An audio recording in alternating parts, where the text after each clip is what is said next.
Good morning, dear students. St. Joseph Convent Senior Secondary School, Ratlam, Class 7th, Subject Hindi. Myself, Anjali Jain.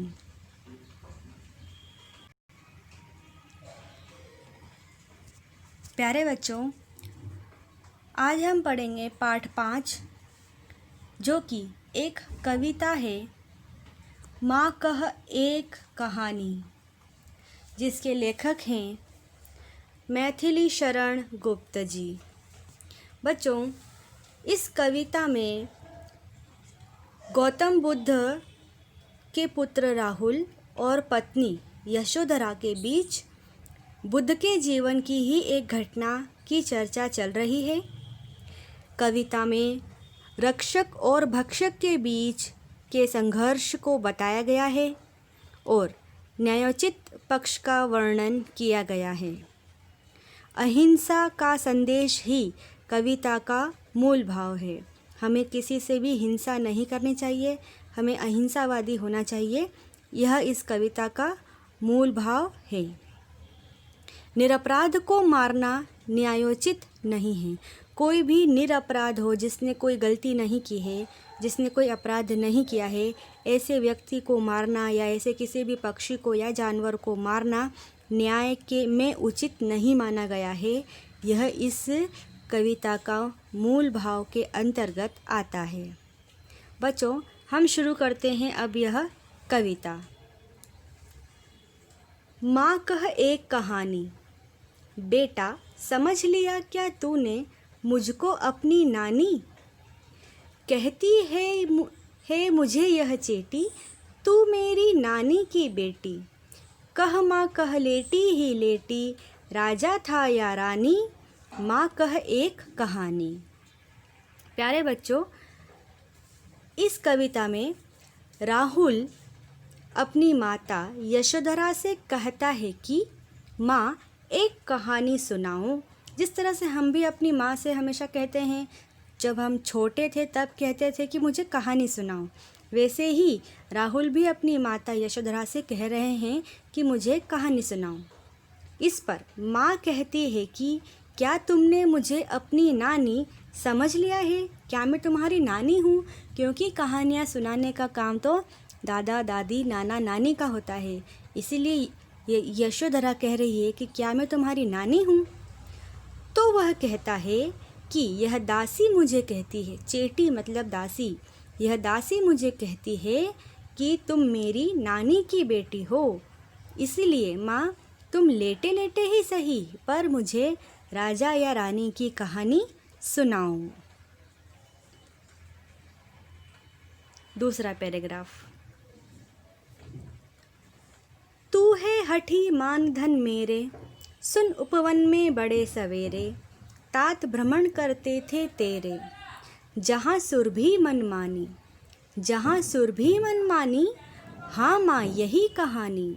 माँ कहती है कि तुम बहुत ही हठी हो, मतलब अर्थात जिद करने वाले हो, लेकिन मेरा मान और धन तुम ही हो, इसीलिए मैं तुम्हें कहानी सुना रही हूँ। एक दिन सुबह सुबह तेरे पिता बगीचे में घूमने के लिए गए। बच्चों, यहाँ पे माँ जो है वो कहानी सुनाना शुरू कर रही है और उनके पिता की ही कहानी सुना रही है कि एक दिन सुबह सुबह के समय पे उनके पिताजी बगीचे में घूमने के लिए गए, जहाँ पर मन को अच्छी लगने वाली सुगंध फैली हुई थी। यहाँ पे एक पंक्ति लिखी हुई है कि जहाँ सुरभि मनमानी। इसका अर्थ है कि मन को अच्छी लगी सुगंध फैल रही थी। बेटा कहता है कि मन को अच्छी लगने वाली सुगंध। हाँ माँ, यही कहानी सुनाओ। बेटे को कहानी में थोड़ा सा इंटरेस्ट आने लगता है और वो कहता है कि अच्छा, मन को अच्छी लगने वाली सुगंध फैली हुई थी बगीचे में। अरे हाँ माँ, आप मुझे यही कहानी सुनाओ। आगे क्या हुआ अब मुझे बताओ। माँ कहती है कि वर्ण वर्ण के फूल खिले थे, झलमल कर हम बिंदु झिले थे, हल्के झोंके हिले मिले थे, लहराता था पानी, लहराता था पानी। हाँ हाँ, यही कहानी।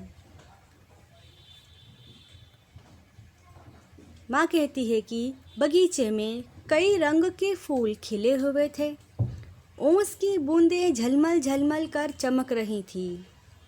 हल्की हल्की हवा के झोंके आ रहे थे, जिसकी वजह से पानी भी लहरा रहा था। जब माँ ने ये कहानी सुनाना शुरू करी तब राहुल ने फिर से कहा कि लहरा रहा था पानी। हाँ माँ, यही कहानी मुझे सुनना है, आप मुझे यही कहानी सुनाओ। माँ आगे सुनाती है कि गाते थे खग कल कल स्वर से, सहसा एक हंस ऊपर से, गिरा बिद्ध होकर खरशर से, हुई पक्ष की हानि। हुई पक्ष की हानि, करुणा भरी कहानी। अब माँ आगे बता रही है कि उस बगीचे में जो पक्षी हैं वो कल कल स्वर से गा रहे थे, उनके कोलाहल की आवाज़ें आ रही थी। उसी समय अचानक एक नुकीले तीर से घायल होकर एक हंस नीचे आ गिरा। एक हंस जो कि तीर से घायल हो गया था वो उस बगीचे में आकर गिर गया। उसके पंख घायल हो गए थे। तब राहुल ने कहा कि यह कहानी बहुत ही करुणा भरी है, इसमें बहुत ही करुणा दया भरी हुई है। माँ ने आगे समझाया, चौंक उन्होंने उसे उठाया, नया जन्म सा उसने पाया। इतने में आखेटक आया, लक्ष्य सिद्ध का मानी। लक्ष्य सिद्ध का मानी, कोमल कठिन कहानी। माँ ने कहा कि चौंक कर गौतम बुद्ध ने अर्थात तुम्हारे पिता ने हंस को उठा लिया। हंस को लगा जैसे उसने नया जन्म पा लिया हो।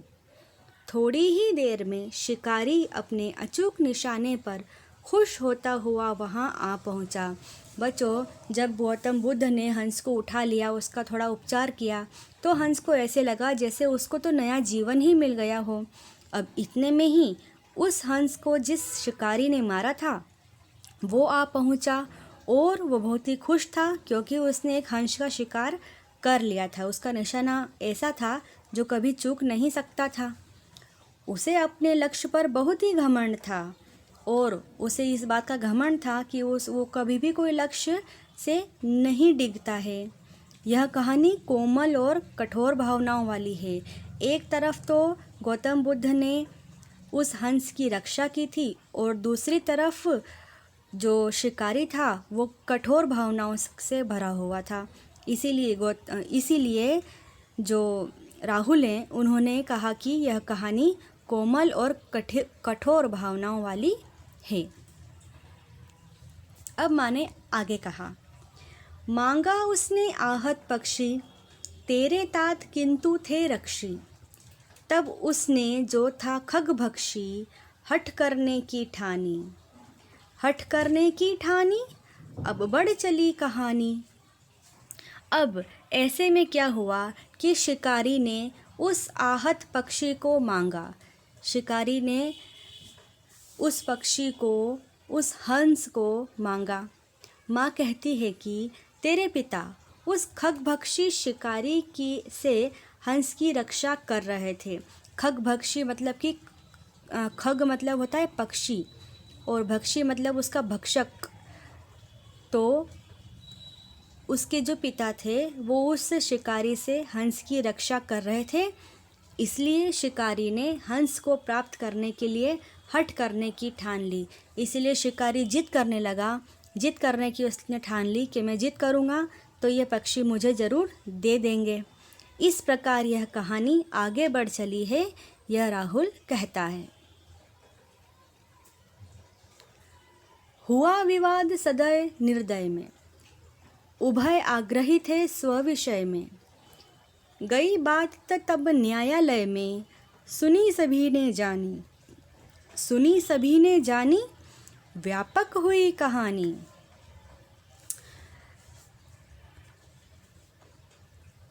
माँ ने कहा कि सहृदय सिद्धार्थ और निर्दय शिकारी के बीच में विवाद शुरू हो गया। सिद्धार्थ जो थे वो सहृदय थे, उनके मन में पक्षी के लिए दया भावना थी, और शिकारी जो था वो निर्दयी था, उसके मन में पक्षी के लिए कोई दया भावना नहीं थी।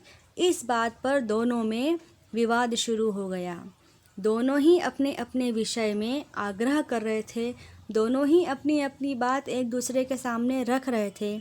एक कह रहा था कि ये पक्षी की जान मैंने बचाई है इसलिए ये पक्षी मेरा है, और दूसरा कह रहा था कि यह मेरा शिकार है इसलिए इसे मुझे दे दो। तब यह बात न्यायालय तक पहुंच गई, न्यायालय में गई, और न्यायालय में जाने के कारण यह बात पूरे राज्य में फैल गई।